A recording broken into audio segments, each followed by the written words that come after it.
I know it's hot in Texas during the summer, but come on! This time on Poll Hub, most of the Democrats in the Texas legislature have decamped for Washington, D.C. because it's a lot cooler there. No, it's not for summer camp, but to prevent Texas Republicans from passing new laws restricting voter access to the ballot box. We'll dig into what polls are showing Americans think about these GOP-led efforts, not only in Texas, but all over the country. Then let's go back to the 2020 election. No, not to relitigate Joe Biden's sizable win, but instead to look at some new research into how it happened. And then Lee's fun fact this week is all about his favorite topic after politics, sports. So let's play ball, or do the coin toss, or go to the tip-off, or whatever. And hi, everybody. Welcome to Poll Hub. I'm Jay DeDapper. And I'm Barbara Carvalho. And I'm Lee Miringoff. Hey, so Texas is in D.C. for, what is it, kind of a sister cities thing? Or no. The 50 of the 67 Democrats that are in the Texas legislature have left Texas, and they've gone to Washington, D.C., and it's not because of the wonderful food or the wonderful weather in Washington. It is because by doing so, they keep Republicans from having a quorum, and therefore they can't do any business in the State House. And what is the business they want to do, the Republicans? They want to pass some laws that Democrats feel will keep voters from being able to exercise the franchise. So while we could talk about Texas and the Texans being in D.C., the point of this is not only happening in Texas, it's happening around a lot of states in the country. What do Americans think about this? And how is the debate being framed by Republicans and Democrats, at least in part because of the way I think that it's being perceived by Americans? Yeah, you make a good point, Jay, that this is a very Democrat and Republican divided issue. We had asked, as part of our NPR PBS NewsHour Marist Poll, which we talked about a couple of weeks ago, we had asked a question about Americans' priorities in voting laws. And 56% say that they approve or they agree that voting laws should make sure that everyone who wants to vote can do so. But 41% actually feel that the priority should be that we should make sure that those people who are not eligible to vote don't vote. I think there's a consensus on voting. Certainly everyone agrees that voting is important.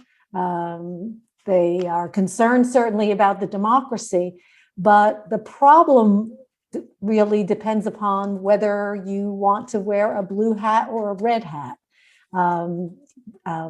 Democrats are concerned about suppression. Republicans really buy into the idea that the last election was rigged. So in both instances, this has become an incredibly polarizing issue and a very hot topic in a number of legislatures, as you point out, around the country.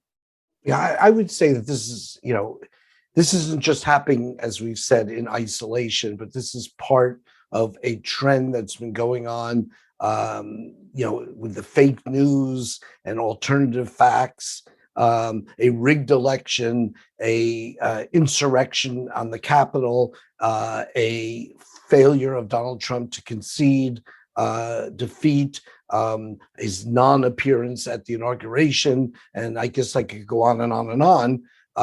But this is all part of that.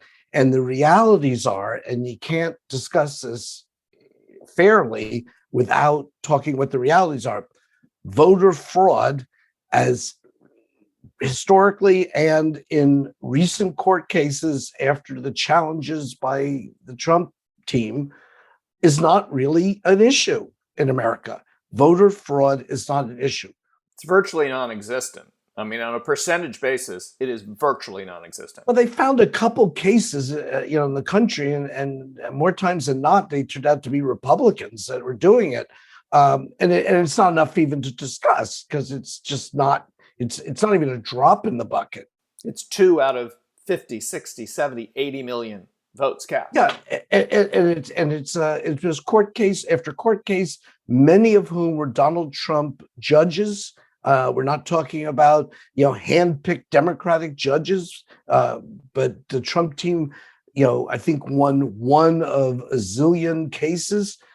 which was not particularly significant. And now they're trying to redo it with these audits in Arizona and in Pennsylvania and other places, and through the legislatures where they have Republican dominance, to try to make it more difficult for Democrats to vote in urban and suburban areas where these other ways of voting are gaining in popularity. And I'll make one other point, and then I'll let you guys come in, because I'm sort of on my editorial horse right now. But there's a longer issue here, and one is also in 1992, when Bill Clinton was elected, 13% of American voters were people of color. It is now over 30%. Make America Great Again and efforts at white supremacy and the like are in part, as Donald Trump was the beneficiary in 2016, are in part all about the fact that the country has been changing, and those who've been on top are no longer going to be in a lot of places. And that's being resisted bitterly tooth and nail right now. But that's my soapbox for today. Well, if I might just turn it back to democracy in general, I think we do have a consensus in this country, as a Monmouth University poll has shown. 71% of Americans think that in-person voting should be made easier. And if we go down the list of some of the reforms that we saw during 2020, in most instances, Americans do agree. They think voting should be made easier. They also think that they do also support photo IDs to vote. Everyone actually does agree in that people should have access, but that there should be some kind of accountability as to who a person is before they vote.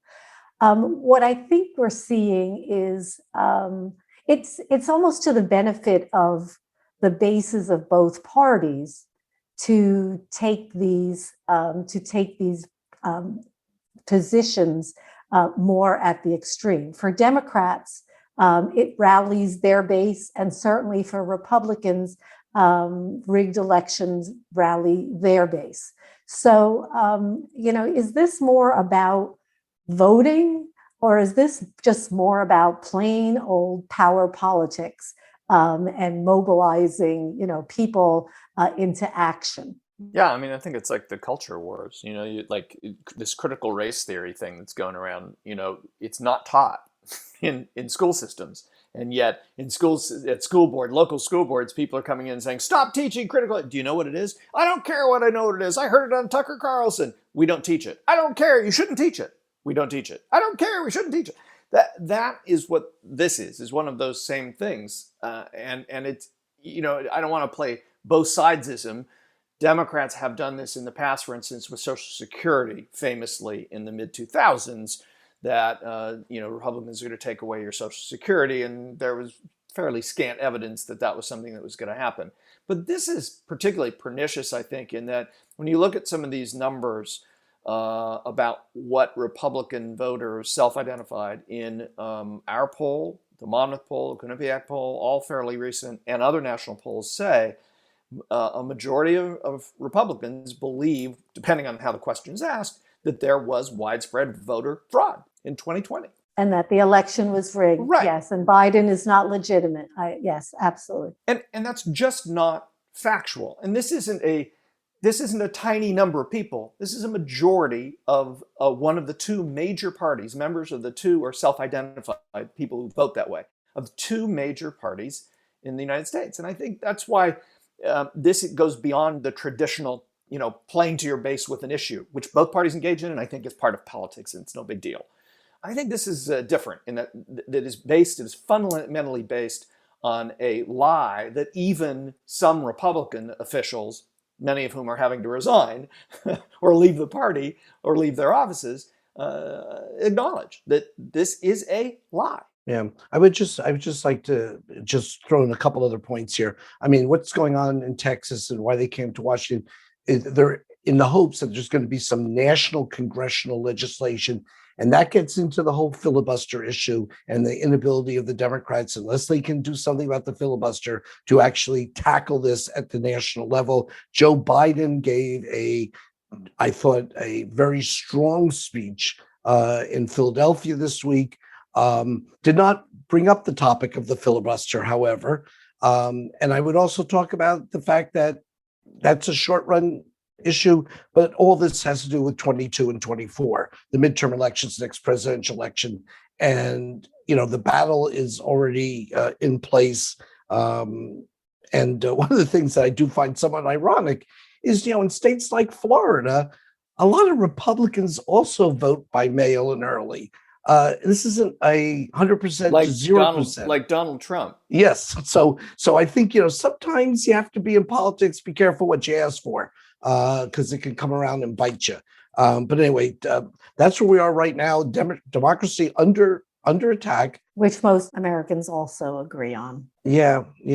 And kind of sad for the political scientist in me. So I know we often enjoy talking about the future and speculating about 22 and 24, but the Pew Research Group just recently released their examination of Biden's 2020 victory, and it has some really interesting results and interesting findings and changes that we've seen in who is voting and how many people actually were mobilized to vote in 2020, despite the fact that there was a pandemic. And I guess it does speak to a lot of the changes that we did see in terms of early voting and the relaxing of absentee restrictions for voting to move away from or I should say move towards no excuse absentee voting.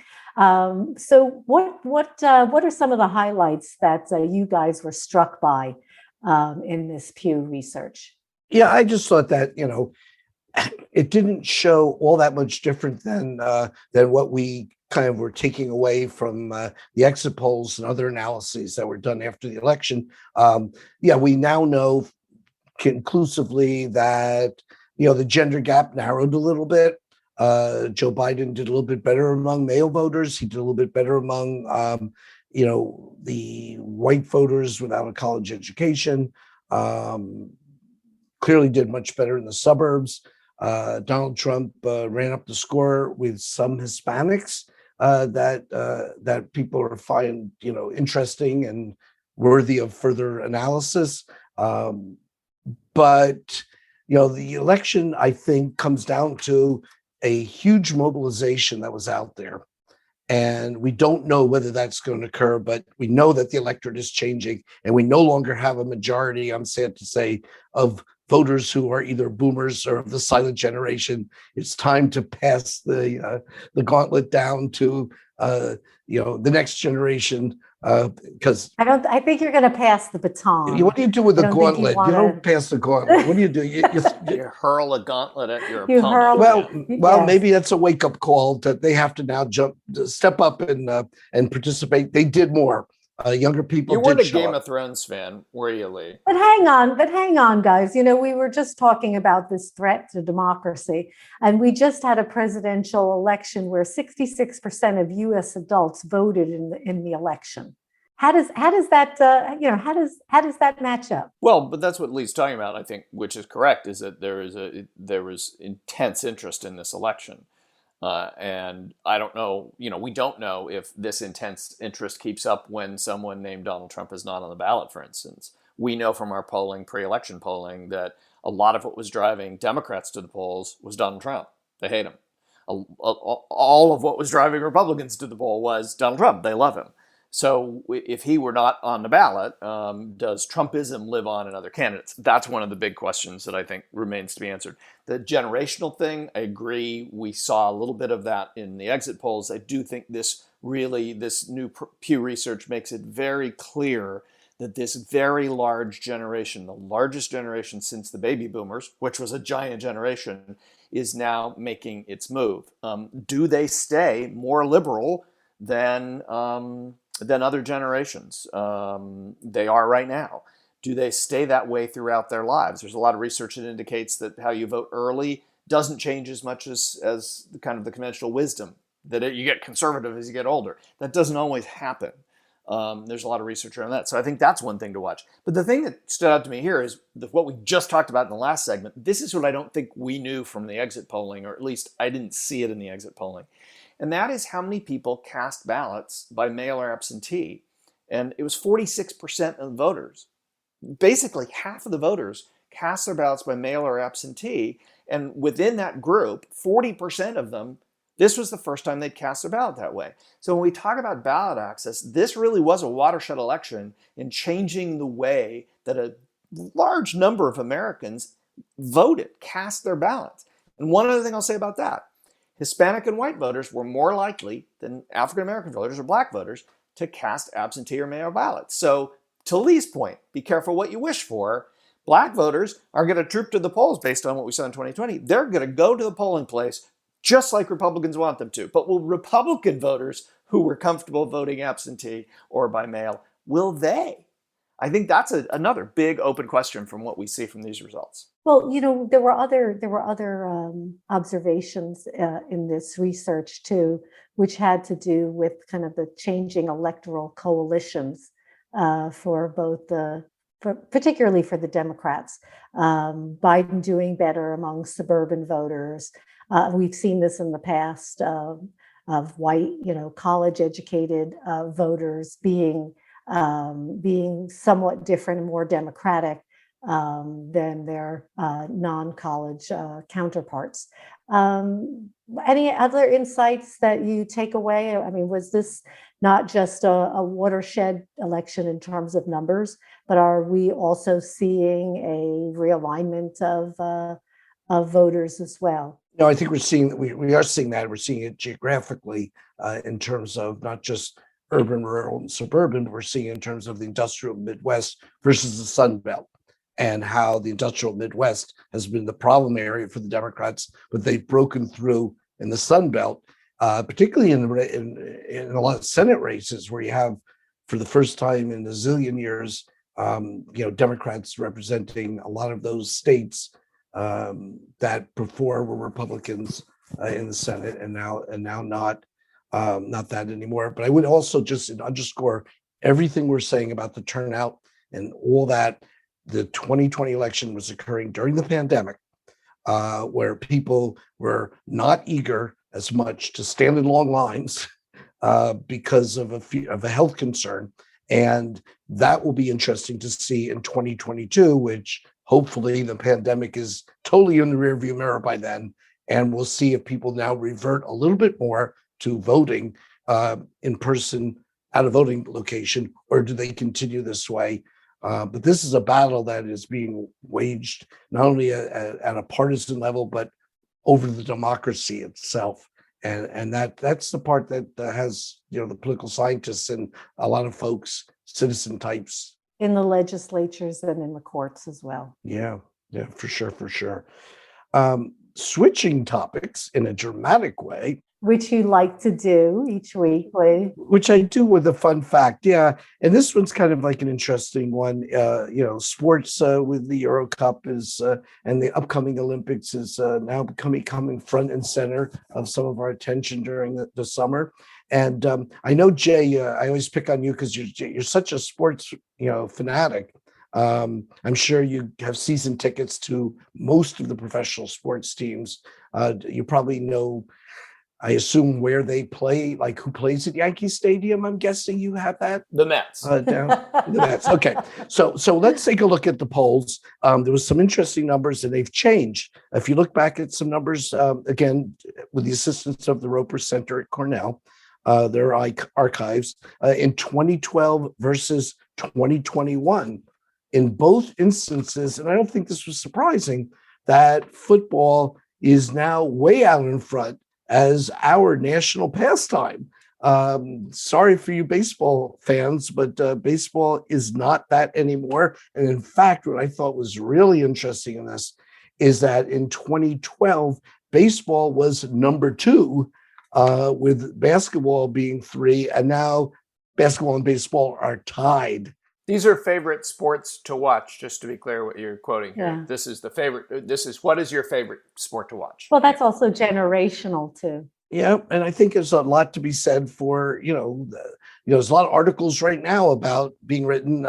George Will penned one, and there was another one I just saw about, baseball's got to reevaluate itself. The game has, painfully slow, and they've changed some rules which the traditionalists don't seem to love.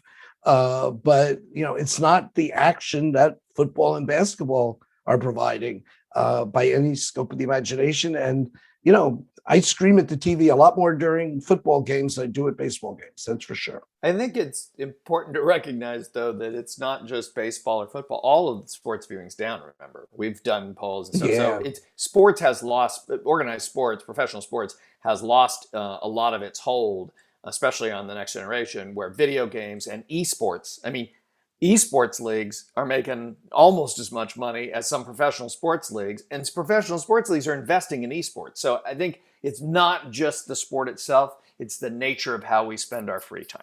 Interesting point, and I couldn't agree more with that. We'll see what these trends do in the future. There's big events coming on, and we'll see if baseball can at least bounce back, or, as you say, sports watching as a whole. Right now, it's a change. And that's going to do it for this edition of Poll Hub. Poll Hub is a production of the Marist Poll at Marist College in Poughkeepsie, New York. I'm Mary Griffith, and Poll Hub's executive producer. Casey Schaff is our production supervisor. Ashley Marcinek is our production assistant, and Marcello Bettman is our trusted editor. Thanks to the Roper Center Archive at Cornell University. They provide us with the ability to look back at survey questions and results over the decades. If you have questions or comments, reach out to us on social media. We're at Marist Poll on Twitter and Marist Poll on Facebook and Instagram.